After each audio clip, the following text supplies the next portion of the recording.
This is the 2022 Tesla Model X Plaid.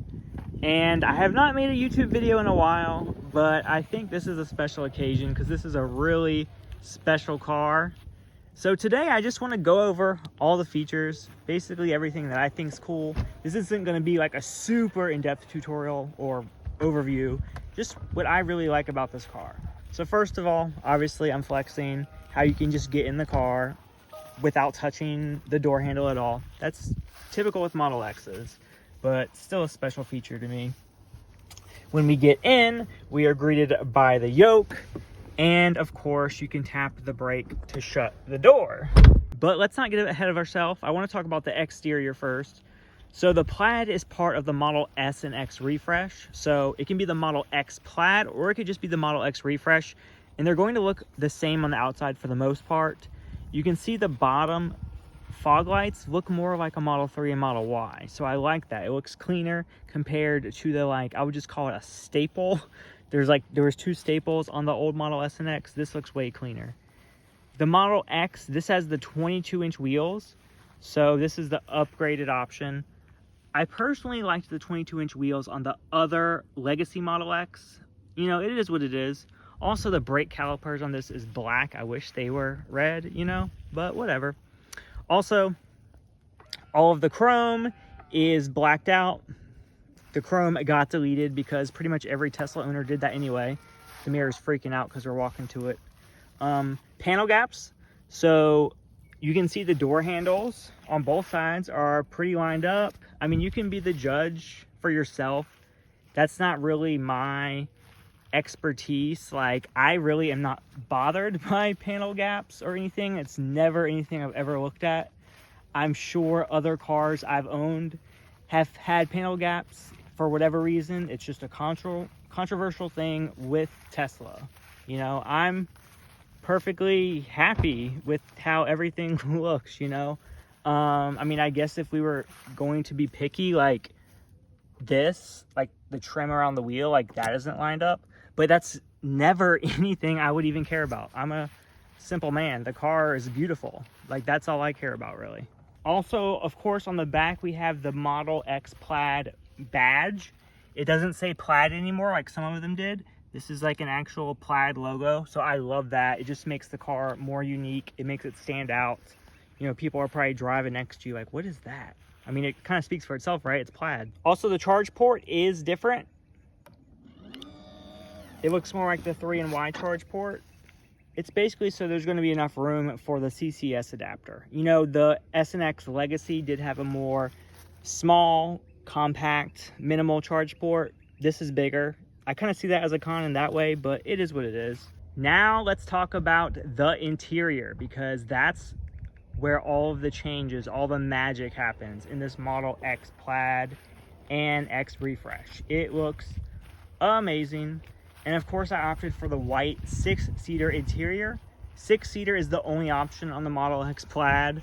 Fun fact, I ordered the 5-seater and they canceled it. They said you can change to the 6-seater and we'll actually credit you the $6,500. So, I mean, why not? Like, why wouldn't I take the free upgrade? So when we first get in, like, oh my gosh, everything is so like seamless and it blends together. So we have the white, then we have these carbon fiber accents that go to the dash and all across to the side of the car. I'm actually gonna sit in the back while we close the doors so you can really see what I'm talking about. First of all, take a look at that windshield. It goes all the way above the driver's head. But it's like, I just love how the white and the carbon fiber flows over to right there where the dash is, and the dash kind of flows behind the main screen over here to there. And then it's like it kind of blends into the back and the seats and the armrest. It looks really good to me. I'm a fan of the interior.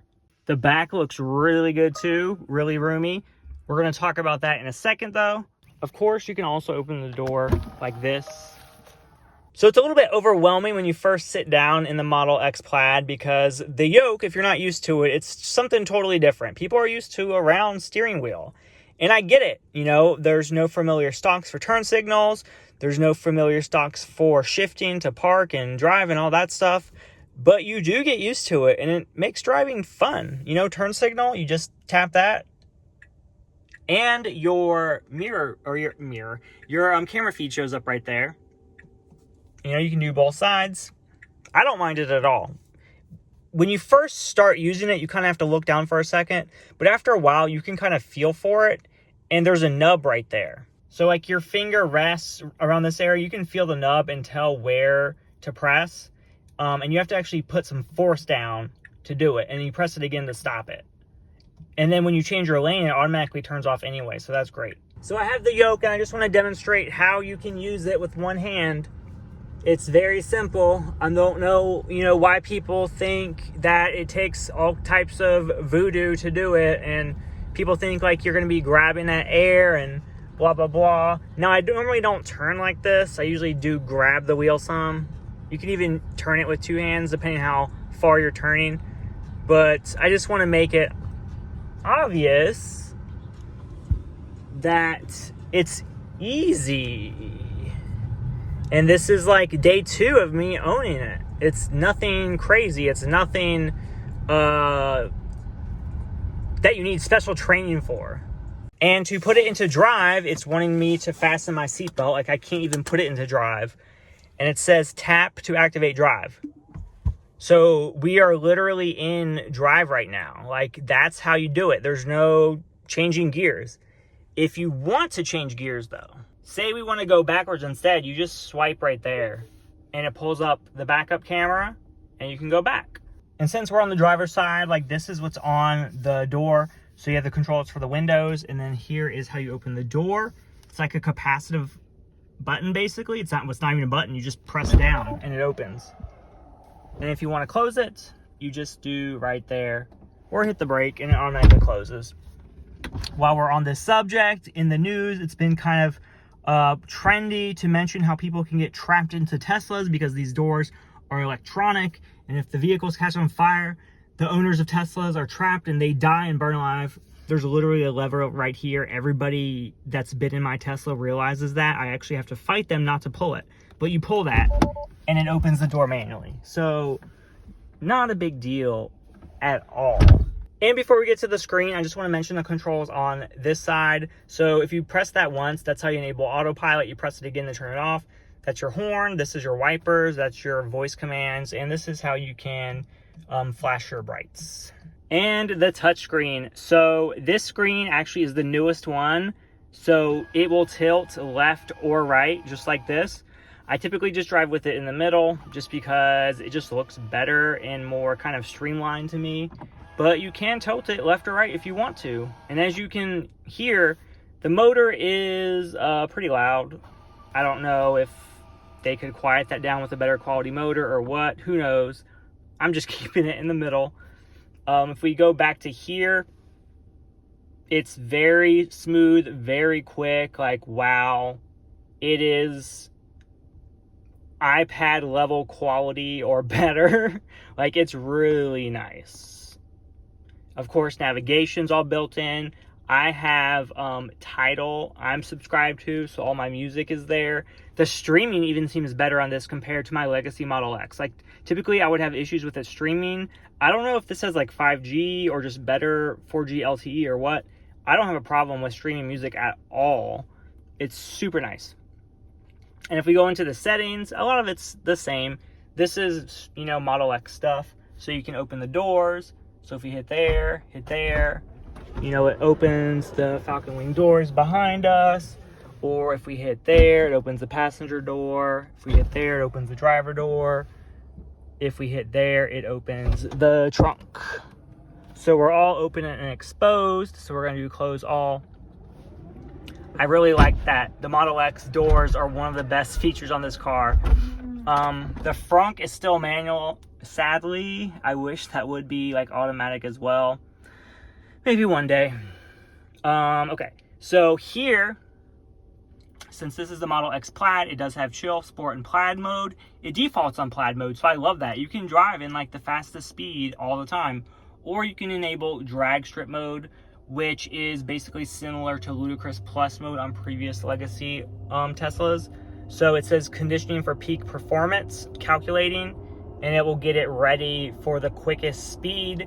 And there's even launch control. So that's again like ludicrous plus cheetah launch mode, where you put one foot on the brake, one foot on the accelerator, you wait for it to level out, and then you let go of the brake and it absolutely flies. So the suspension, this is all very similar to my Raven Model X, the Legacy one. It does have adaptive air suspension, which was introduced into the Raven model, so I think like 2019 and on. I think this ride is super smooth. I have not experienced any type of rattling or half shaft issues, no vibrations. The acceleration on this is violent, but I like compare it to my Model 3 just because my Model 3 was super smooth. It's like that. It's really nice. My previous Model X was not smooth. It was quick, but it felt like it was quick at a cost. Like, it just sounded like creaky, kind of vibrating, not smooth. This is like amazing. I opted not to get full self-driving this time just because I did not really use FSD beta much. I kind of got it for the sake of making YouTube videos, but since I'm not really making as many YouTube videos, I'm not going to spend the $10,000, now $12,000 to get it. They have the subscription option, so maybe I'll, opt for that. Everything else is pretty much the same that I've noticed in here. This does have live view on the camera app, so my Legacy X did not have that. This has that, which is great. So boombox is new, colorizer is new. This is all stuff that's like standard on the Model 3 and Y, but it's also added in the refreshed X and S. Of course, it has, all the standard games, which will be way better in landscape versus vertical. I have logged into Disney Plus, and we're not on Wi-Fi or anything. We're kind of like, as you can see, in the middle of nowhere. So I'm not even sure how well this will load, but it seems to be loading fairly quickly for being like, in the middle of the boondocks. Let's just kind of do a real-time loading test with bad signal. Let's turn up the volume. Okay, let's turn it off. Disney, don't look. We're going to get copyright strikes. Okay, we're out of it. Glove box is just like the Model 3 and Y. It's hidden, but, you just get to it with the screen. I really like it. You wouldn't even be able to tell that there's a glove box there. The AC is also like the Model 3 and Y, so there's no vents. It's all super hidden, even better than the 3 and Y. You can, split it like this. You can bring it back together. You can move it around. Same with the passenger. There's even options for rear controls. You can turn the rear fan, turn it off, do the seats, turn them all off. One thing I like about this is that finally I get to experience cooled seats. So you can have it on auto or not, or just, pick whenever you want it on. And as you can see, they're perforated, and it's like actually cooling. It's like making my butt cool, which it actually comes in handy when I'm filming videos because I think it's quieter than, normal AC. There is heated yoke, not a heated steering wheel, heated yoke. Those are heated wipers, I believe. So now let's talk about this whole area. So this area is also greatly improved compared to the Legacy X and S. So by default, you can kind of have it like this. So it's completely just shut, super like clean, minimalistic looking. But then you can open it up like this, or actually you can keep it like that just for your cup holders. You can open up a little bit more for, a little bit of smaller storage, or you can spread this open like this. And like that's super deep. It even actually like goes back and up a little bit. I'm putting my finger where I shouldn't. There's USB-C down there. There's a 12-volt charging thing right there, like a cigarette lighter. And here is more storage, like the 3 and the Y. This is magnetic. There's no clips, so it just kind of like, you can hear it. It's magnetized. Since we have the giant windshield, we don't have any visors, but we do have some right here. They're also magnetized. So you pull it, it looks like that. You can pull it down again. It looks like that. And again, for a mirror. I typically don't use them. If I'm going to be driving when I know it's super sunny, I'll just get sunglasses, because why would you want to block this view? It's amazing. Also, I'm super excited to point out that the AC on this is way stronger. I typically keep it around like literally 73. My old one, I used to keep it on 69 just to be comfortable. The massive windshield in Florida really collects the heat, but this AC is really keeping up. I'm impressed. So now let's talk about the second row. So this is going to have, you know, these nice captain's chairs that basically mirror the look of the front chairs. They have, you know, recline and they can go up. There is no, whatchamacallit? What is it called? Lumbar support. There's none of that here, and also you can't go like that. So it's, you know, a kind of bare bones of the front, but still really nice and premium. There's a lot of leg room. If you're sitting from the back, you can close the door, and it closes like that. So back here, we also have a touchscreen, so that means we have 3 total. This is definitely like coming together as a super premium Tesla. It's not like, you know, the bare bones 3 and Y, and it's not outdated like the Legacy S and X. It literally, like, you know, it commands to be like the premium flagship model of Tesla. Like, finally, I'm super happy with it. So on the screen itself, you can make it super cold, you can make it warm, you can adjust the speed of the fan, you can move everything around. I don't think you can bring them together. I don't think you can combine them really. You can spread them like that. There is also, you can adjust your heated seats. There's heated seats on all 4 of the back seats. You can adjust the levels, turn them off. You can adjust the music, and it will do it for the whole car. And you can also watch Disney Plus back here as well. And then all you have to do is just swipe down. It's like, that's really fast. Like, it's giving iPhone, iPad speed. I really like it. And then below that is 2 USB-C ports, cup holders, which are, I mean, they appear basic, but ow, it pinched me. Don't put your finger in there. And then you can close it. It snaps very good. And the back. So the back, there is cup holders right there and USB-C. Again, it appears that the back seats are ventilated, but they're not. They just have the holes to keep the same kind of design language of the whole vehicle. These are just heated. So I said that I got the 5-seat interior because that's what I preferred, just because it has more utility. There would be way more room in here if we didn't have this 3rd row, and if those captain's chairs could be folded down completely. Like, we could fit a lot of stuff in here. So this is how it looks by default. You know, there's not much room. You can, you know, do some light grocery shopping. There is a sub trunk with a lot of room. There's this little side pocket area right here. And then there's also this deeper side pocket right here. What I don't like is that you can't really keep this up. Like, you can keep it up like that, but you have to kind of stuff this into here. It's not really designed to do that, and it's kind of cumbersome when you're trying to like load groceries. It is what it is. Also, if you want to fold these seats up, you can. There's a little button right here. You just press it, puts that down, and that goes same like that. There you go. And this is what it looks like now. So a little bit more room. If you want maximum room, there's a button right here where it will push the seat all the way up and kind of push it forward.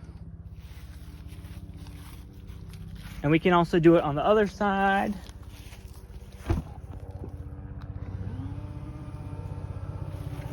There's a helicopter coming, they're watching me. So this is what it looks like with the 3rd row down and the 2nd row pulled forward. So it's a little bit of extra room, but if you're trying to fit like a TV box laying down like that, these are gonna get in the way. You know, you can take advantage of the middle, but these are definitely reducing the utility. But if you want the Model X Plaid, the quickest production SUV on the market, you have to get the more premium option. And to get these back up, it took me a while to figure out because you can't pull them. You have to press this button again and they go back up. You could technically keep these headrests down for better viewing when you're driving, but I like to keep the look clean, you know. You gotta keep it fresh, as the young people say. And that's also how you get the passengers in the back easier. You can use these buttons right here, forward and back, and it's automatic. That's a setting in the options as well. You don't have to have that on. I rarely think I'm ever going to use it. Honestly, what's going to be back here is my dog.